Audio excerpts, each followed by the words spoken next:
गोसेखुर्द धरणाचे 27 दरवाजे सुमारे अर्धा मीटर उघडून अचानक मोठ्या प्रमाणात पाण्याचा विसर्ग करण्यात आल्याने पवनी तालुक्यातील नदीकाठावरील शेकडो ढिवर समाजांच्या मासेमारांचे डोंगे, मासेमारीची जाळी, दोरखंड व इतर साहित्य वाहून जाऊन मोठं आर्थिक नुकसान झालं आहे।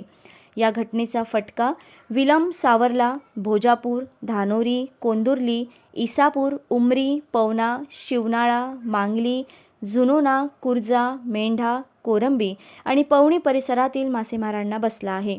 या पार्श्वभूमीवर विदर्भ युवा क्रांती संघटनेचे संस्थापक व अध्यक्ष हर्षल दुर्योधन वाघमारे यांच्या नेतृत्वात जिल्हाधिकाऱ्यांना निवेदन देण्यात आलं।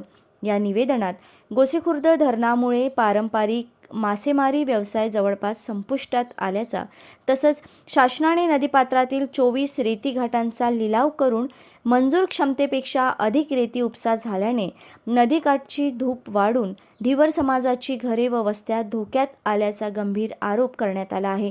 या संदर्भात विदर्भ युवा क्रांती संघटनेने शासनाला 8 दिवसांचा अल्टिमेटम दिला असून निर्धारित मुदतीत ठोस निर्णय न झाल्यास ढिवर समाजासह लोकशाही मार्गाने तीव्र आंदोलन छेडण्यात येईल असा इशारा देण्यात आला आहे।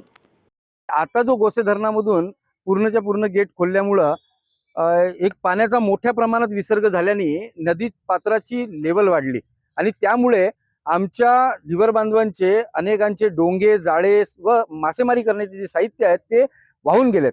त्याच्यामुळे एक मोठा नुकसान आमच्या ढिवर समाजाचा झालेला आहे, अनेक आमच्या ढिवर बांधवांचा झालेला आहे आणि त्यांना आता आर्थिक मदतीची गरज आहे। अशा कलेक्टर साहेबांना आम्ही विनंती केली की साहेब असा नुकसान झालेला आहे, दरवर्षी असा नुकसान होतो, तर याच्यावर त्वरित काहीतरी कारवाई करून तात्काळ आम्हाला मदत जाहीर करावी याकरिता निवेदन दिलं। सोबतच साहेबांना आम्ही याची आठवण करून दिलं की साहेब आम्ही गेल्या 4 वर्षापासून 3 वर्षापासून आम्ही एक लढा देत आहोत। आमच्या ढिवर समाजाचा गोसे धरणामुळे एक मोठा नुकसान झाला, ज्याच्यामुळे आमचा पूर्णपणे पारंपरिक जो मासेमारीचा व्यवसाय आहे तो बंद झाला।